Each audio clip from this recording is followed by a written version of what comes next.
Bapa di surga katakan, dengarkanlah dia. Dengarkan Yesus. Maka mendengarkan Yesus adalah jalan. Kita anak-anak Allah bisa dijamin akan tiba memandang wajah Allah yang sempurna dan mulia. Dengarkan Yesus. Melalui perayaan Ekaristi ini, kita mohon rahmat Tuhan. Bukalah telinga kami untuk mendengar sabda putramu.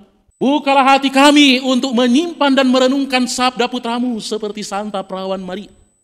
Dan biarlah kami seperti murid-murid tadi, setelah menyaksikan kemuliaan Allah, mereka pergi turun dari gunung itu dan masuk kembali ke dalam dunia. Membawa ke dalam dunia wajah gembira anak-anak Allah.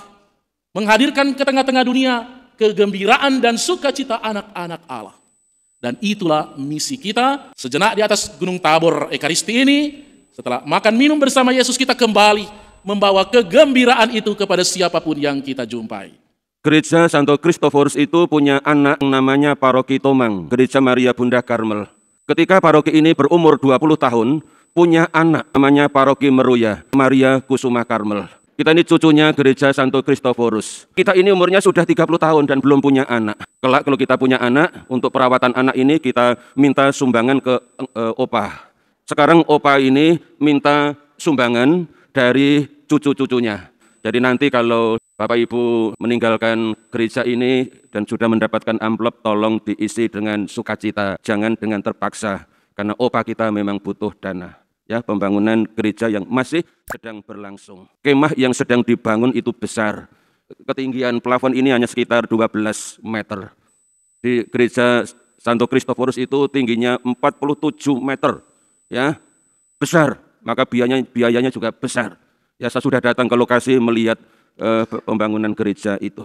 Selamat datang di gereja kita, Maria Kusuma Karmel, untuk bersama-sama merayakan Ekaristi Kudus, Hari Raya Pesta Yesus menampakkan kemuliaannya. Pada misa hari ini akan dilakukan penggalangan dana untuk pembangunan gedung gereja Santo Kristoforus Grogol melalui amplop yang telah dibagikan saat masuk ke dalam gereja. Selain itu, disediakan juga mesin EDC dan QRIS di 3 titik, yaitu pintu utama, pintu samping kanan, dan samping kiri gereja. Perayaan Ekaristi akan dipimpin secara konselebrasi dengan selebran utama Romo Agustinus Ari Pawarto Okarem. Lagu-lagu pujian akan dipandu oleh paduan suara Seraphim Choir dan petugas tata tertib dari lingkungan Yakobus 3.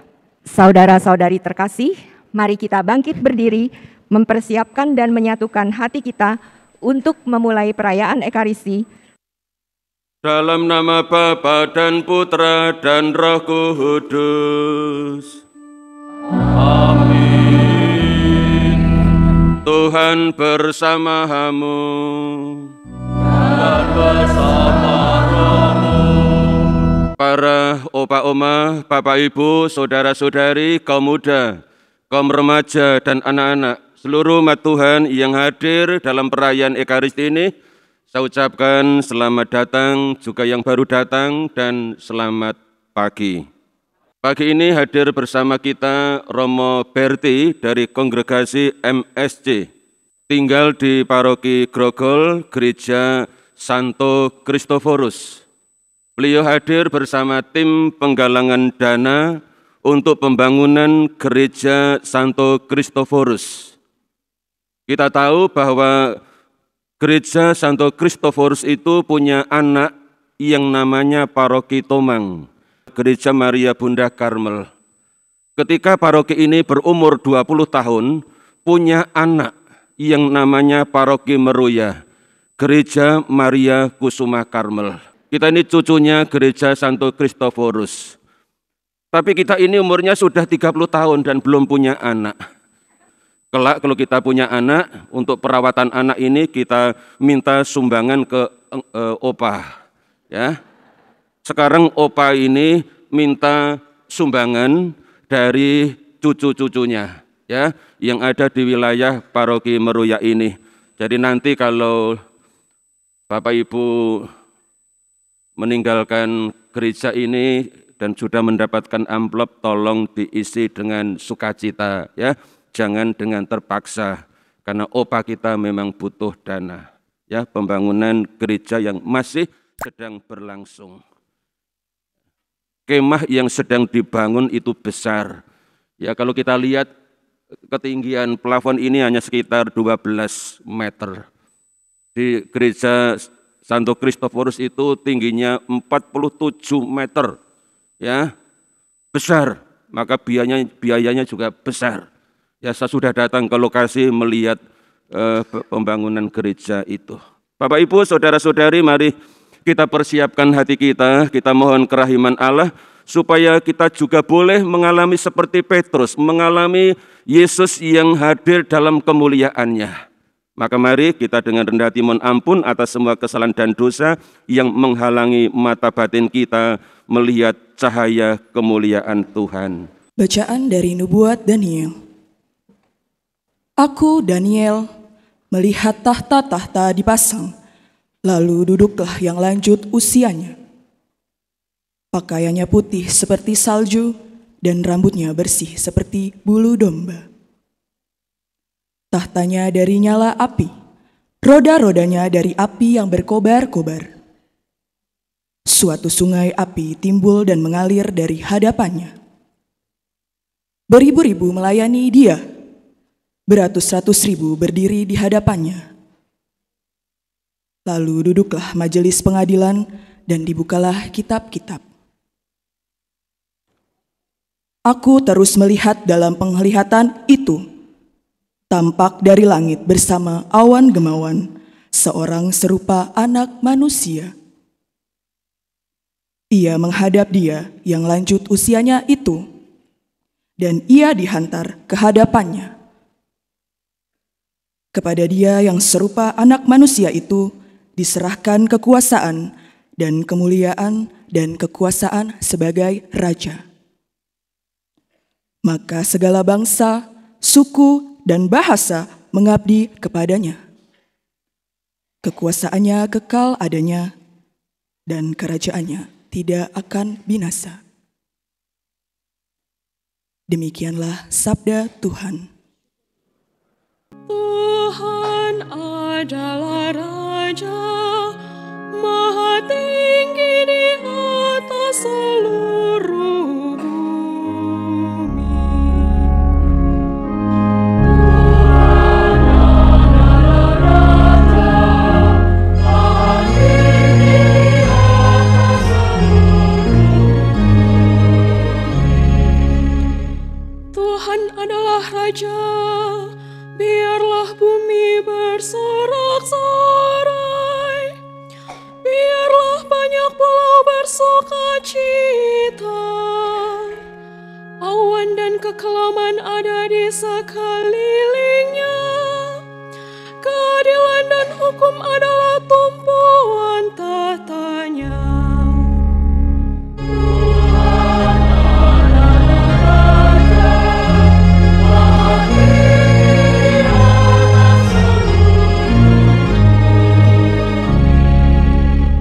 Gunung-gunung luluh laksana lilin di hadapan Tuhan, di hadapan Tuhan semesta alam.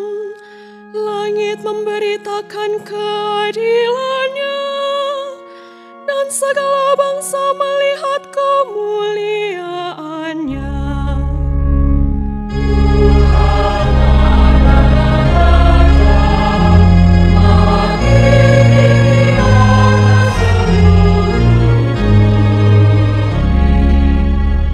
Sebab ya Tuhan, Engkau yang maha tinggi di atas seluruh bumi. Engkau sangat dimuliakan di atas segala dewata.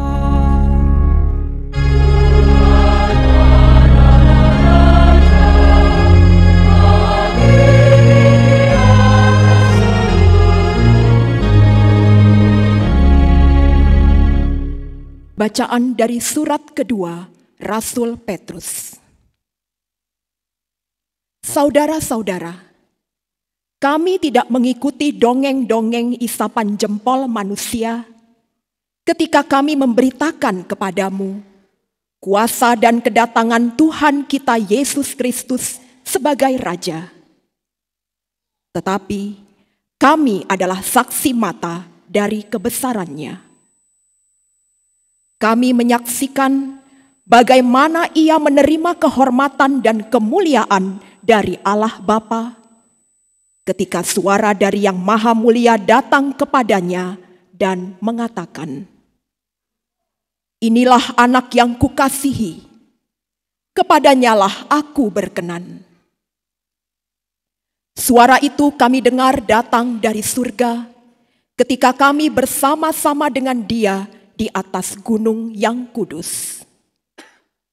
Dengan demikian, kami makin diteguhkan oleh firman yang telah disampaikan oleh para nabi.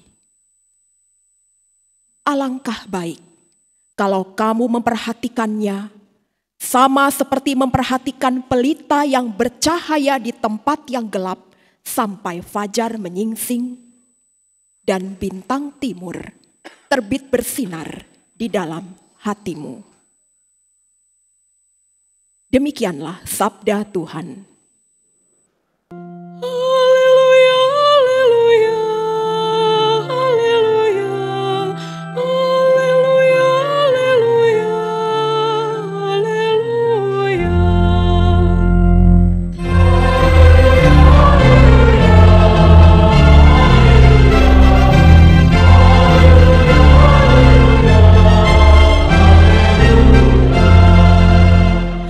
Inilah anak yang kukasihi, kepadanya lah aku berkenan, dengarkanlah Dia.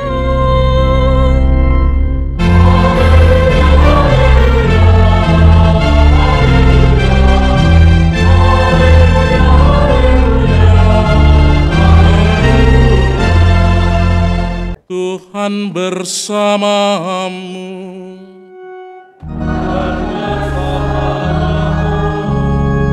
Inilah Injil suci menurut Matius.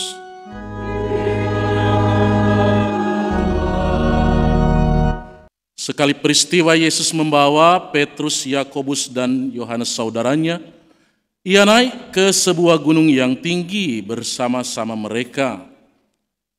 Di situ mereka sendirian saja. Lalu Yesus berubah rupa di depan mata mereka. Wajahnya bercahaya seperti matahari, dan pakaiannya menjadi putih berkilau seperti cahaya. Lalu tampaklah kepada mereka Musa dan Elia sedang berbicara dengan Yesus. Kata Petrus kepada Yesus, "Tuhan, alangkah baiknya kita berada di tempat ini. Jika Engkau mau, biarlah aku dirikan di sini 3 kemah, 1 untuk Engkau, 1 untuk Musa, dan 1 untuk Elia." Sementara Petrus berkata begitu, tiba-tiba turunlah awan yang terang menaungi mereka.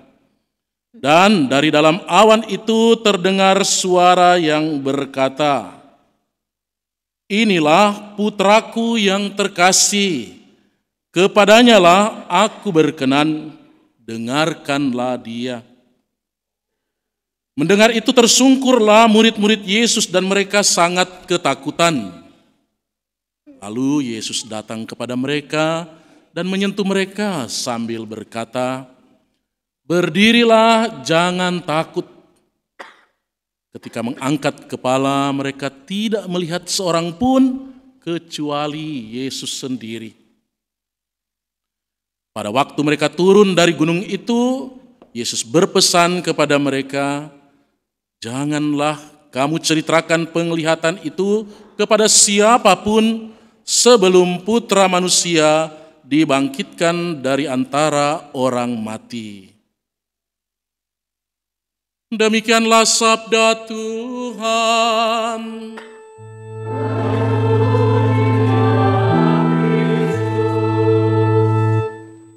Oma opa, Bapak Ibu, dan anak-anak yang dikasihi dan diberkati Tuhan. Hari-hari ini sedang berlangsung Hari Orang Muda Sedunia di kota Lisbon, ibu kota Portugal. Misa pembukaan pada hari Senin yang lalu dihadiri oleh kurang lebih 1,5 juta anak muda. Sebuah perayaan yang menampilkan wajah kemuliaan gereja kita di dunia ini. Dan tentu orang muda yang hadir di sana merasa bahagia boleh menghadiri event internasional yang dihadiri langsung juga oleh Bapak Suci Paus Fransiskus. Event itu sebentar sore akan ditutup langsung oleh Bapak Suci Paus Fransiskus. Kita bisa membayangkan kebahagiaan berada di tengah begitu banyak teman seperjalanan dalam iman akan Yesus Kristus. Dan di tengah kemuliaan kemegahan pertemuan raya itu, duduk di situ seorang yang sama-sama kita cintai, pemimpin umat Katolik sedunia, Bapak Suci Fransiskus. Kira-kira kalau event itu dibuat di Indonesia, mungkin juga umat kita di Papua biar dengan 10 juta PP mereka akan datang untuk melihat seorang pilihan Tuhan, bukan? Dan apalagi kita yang di Jakarta ini, ya, biar macet setengah mati kota Jakarta, kita akan pergi 4-5 jam sebelumnya. Ya. Seperti pernah terjadi ketika Yohanes Paulus II berkunjung di sini, bukan? Nah, Bapak Ibu, kalau kehadiran seorang paus sudah bisa membuat bahagia umat beriman, apalagi kehadiran seorang Tuhan. Apalagi penampakan kemuliaan seorang anak Allah, apalagi penampakan kemuliaan seorang juru selamat. Maka berbahagialah Petrus, Yakobus, dan Yohanes. Mereka berkesempatan untuk memandang Yesus di dalam kemuliaannya, penampakan kemuliaan Yesus. Begitu bahagianya Petrus sampai-sampai dia tidak tahu mau bilang apa lagi. Dan entah ide dari mana yang keluar, "Guru, kalau kau mau kami akan dirikan 3 kemah di sini. 1 untuk engkau, 1 untuk Elia, dan 1 untuk Musa." Bapak Ibu, Petrus tidak berkata kita dirikan 4 kemah, 1 kemah untuk kami bertiga. Bagaimana seorang Petrus yang mengalami, yang terkagum-kagum dengan keindahan dan bahagianya bisa memandang keindahan dan kemuliaan Yesus, dia tidak peduli lagi akan apa yang ia juga butuhkan, kemah. Masa cuma untuk 3? Mereka kan juga butuh kemah di atas gunung seperti itu. Tetapi dia tidak peduli lagi. Hatinya yang sedemikian terpesona memandang kemuliaan Allah. Hatinya yang dipenuhi sukacita boleh menyaksikan kemuliaan itu. Lupa akan dirinya dan kebutuhannya sendiri. Gak apa-apa, biar kita duduk di batu dan berbaring di atas rerumputan. Yang penting sudah bisa melihat kemuliaan Allah. Mungkin begitu yang ada dalam pikiran Petrus. Kemarin sore, Bapak Suci dalam kehadirannya di Portugal itu mengunjungi Fatima, tempat yang kita tahu terjadi penampakan perawan Maria. Dan dalam doa rosario yang diambil misteri gembira. Dan dalam wejangannya kemudian sesudah doa rosario, Paus katakan, tidak kebetulan kita merenungkan misteri gembira. Karena kegembiraan adalah ciri khas keberimanan kita. kita, terutama kaum muda, harus menampilkan wajah gereja yang gembira, wajah gereja yang penuh sukacita.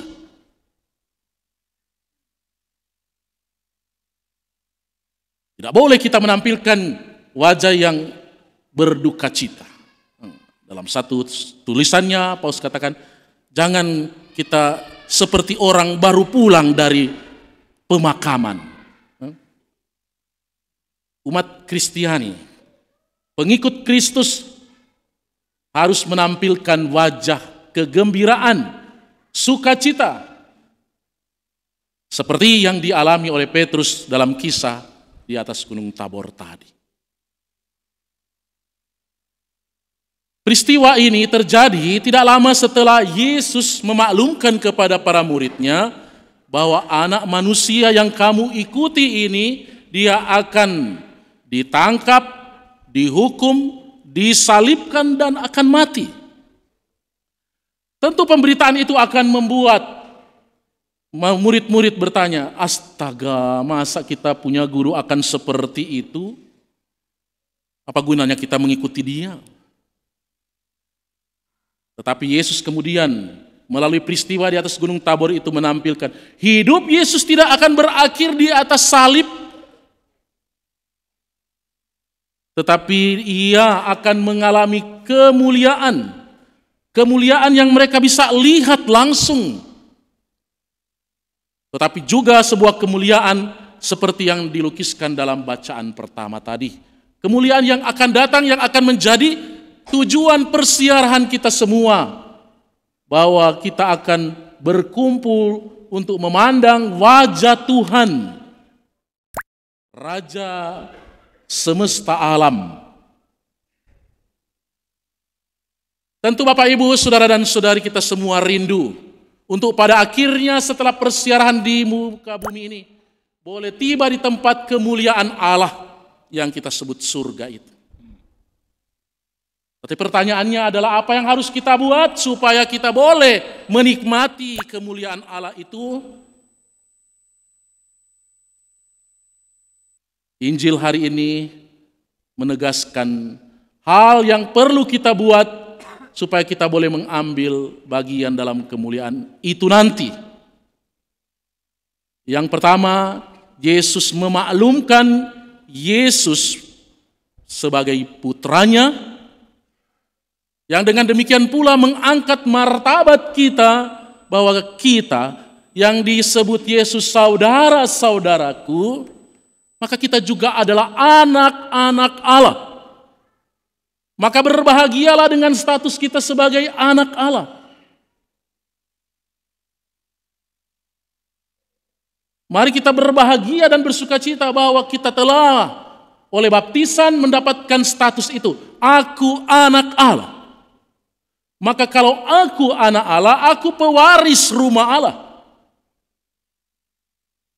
Maka celakalah kalau aku nanti tidak bisa menikmati rumah Allah.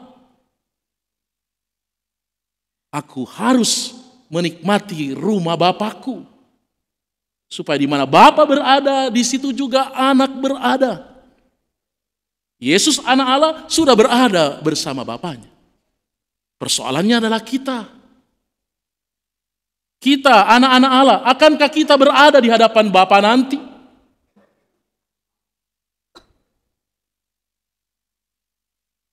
Maka supaya bisa tiba di rumah Bapa, hai anak-anak Allah, Yesus katakan, Bapa di surga katakan, dengarkanlah dia. Dengarkan Yesus. Maka mendengarkan Yesus adalah jalan.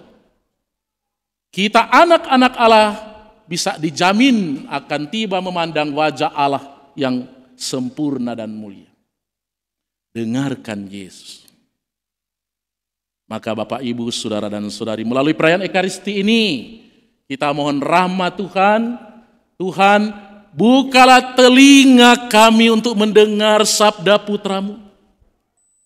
Bukalah hati kami untuk menyimpan dan merenungkan sabda putra-Mu seperti Santa Perawan Maria. Dan biarlah kami seperti murid-murid tadi, setelah menyaksikan kemuliaan Allah, mereka pergi turun dari gunung itu dan masuk kembali ke dalam dunia. Membawa ke dalam dunia wajah gembira anak-anak Allah, menghadirkan ke tengah-tengah dunia kegembiraan dan sukacita anak-anak Allah. Dan itulah misi kita setelah sejenak di atas Gunung Tabor Ekaristi ini. Setelah makan minum bersama Yesus, kita kembali membawa kegembiraan itu kepada siapapun yang kita jumpai. Dan untuk itu Tuhan memberkati kita semua. Amin. Kami mempersilahkan Romo Berti Tiau MSC dari Paroki Grogol untuk menyampaikan penggalangan dana Gereja Santo Kristoforus.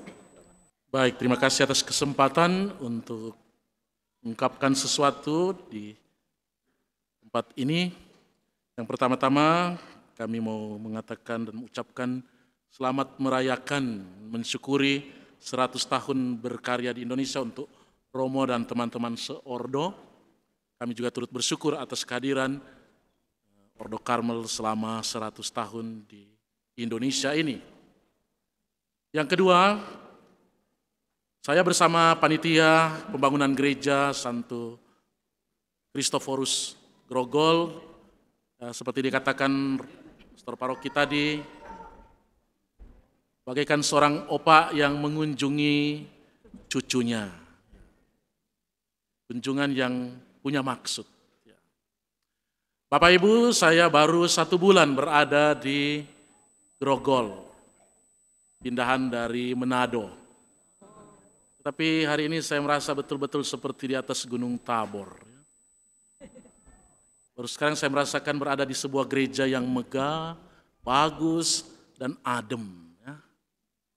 Kami di Manado tidak punya gereja sebagus ini dan menampung umat yang sebanyak ini. Paroki yang saya tinggalkan kapasitas gerejanya cuma untuk 400 orang. Nah, seperti Petrus yang bahagia di atas Gunung Tabor, ya, dalam kebahagiaan yang sama, ya, saya mengundang kita untuk mari kita dirikan 3 kemah. Sudah berdiri kemah Maria Bunda Karmel, ya, bagus. Sudah berdiri kemah Maria Kusuma Karmel, bagus juga. Dan sedang didirikan kemah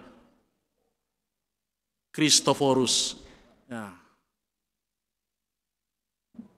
Seperti Anda sudah mengalami betapa nyaman dan bahagianya, memuji dan memuliakan Tuhan, mengalami kehadirannya di tempat yang indah seperti ini, maka tentu juga opa-opa kita di Grogol sana ingin, ya, beribadah di tempat yang bagus, rapi, indah, dan nyaman.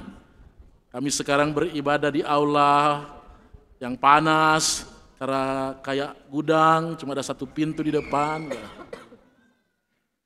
Dan umat Grogol bermimpi agar Natal kali ini mereka sudah di tempat yang baru.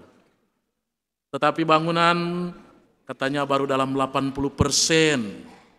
Kita masih harus kerja keras untuk 6 bulan ke depan. Tidak sampai 6 bulan, ya. Karena itu kami menggugah, ya, anak cucu, ya, untuk berilah kebahagiaan bagi opakmu di masa tuanya. Ya. Paroki Grogol akan merayakan 60 tahun. 12 Agustus ini akan dibuka perayaannya, ya, peralihan dari 59 menuju 60. Nah, maka di usia memasuki lansia ini, ya, kasihan kalau opak masih tinggal di gubuk yang reot, panas, kumuh, dan kalau banjir kelelep. Ya. Banjir terakhir menelan bangku-bangku kami sampai di tempat duduk gitu, ya. Sehingga bangku pun berenang di dalam gereja yang banjir terakhir. Maka kita sudah waktunya untuk membuat, ya, terhindar dari banjir, maka diangkat, makanya tambah tinggi lagi, mau katakan, maka memang diangkat dari lokasi Jelambar yang rawan banjir pada musim hujan. Ya. Karena itu berbelas kasihlah untuk opak tua jangan dia berdoa di atas lumpur lagi ya, sambil berenang kaki-kakinya ya. Kita sama-sama menikmati tempat yang seperti Gunung Tabor dialami oleh Petrus, Yohanes dan Yakobus. Mudah-mudahan kita bersaudara dalam induk yang sama, sama-sama peduli. Kemarin waktu Rosario di Fatima, Paus mengajak kita untuk memberi satu gelar lagi kepada Bunda Maria. Sudah ada Maria Bunda Karmel, Maria Kusuma Karmel. Kita tambah lagi, kata Paus, satu gelar untuk Maria adalah Maria yang peduli dan tergesa-gesa untuk membantu. Dalam bahasa Itali, Madonna Premurosa. Ya. Mari anak-anak Maria seperti Bunda Maria ya, mendengar permohonan bergegas untuk peduli, membantu, bahkan berjalan mencari saudarinya Elizabeth. Maka dengan ini mudah-mudahan anak-anak Maria di Bunda Maria MBK, Maria Bunda Karmel, Maria Karmel Kusuma, sungguh-sungguh seperti Sang Bunda, tergerak hati dan bergerak, segera pergi dan mengumpulkan.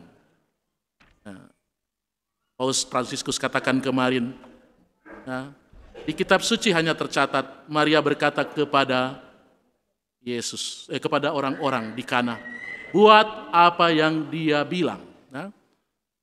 Yang tidak tertulis di kitab suci, kata Paus, Maria berbisik kepada Yesus, buat apa yang mereka minta daripadamu. Nah, itulah doa kita untuk anak-anak Maria dari seorang opak di Grogol sana. Terima kasih. Baik Bapak Ibu, Saudara-saudari, kaum muda, anak-anak sekalian, dalam Injil tadi kita mendengar Yesus yang menyapa Petrus, Yakobus dan Yohanes. Berdirilah, jangan takut. Mari sekarang berdiri. Jangan takut untuk menghadapi realitas hidup, karena Tuhan akan selalu menyertai dan memberkati Bapak Ibu, Saudara-saudari, anak-anak muda, anak kecil, seluruh umat Tuhan yang hadir di sini. Tuhan bersamamu. Allah yang Maha Kuasa melimpahkan berkat-Nya atas Bapak Ibu, saudara-saudari, anak-anak muda, anak kecil, seluruh umat Tuhan yang hadir di sini. Bapa dan Putra dan Roh Kudus. Umat Tuhan, pergilah dalam damai, misa sudah selesai. Dan selamat berhari Minggu bersama keluarga dan sahabat.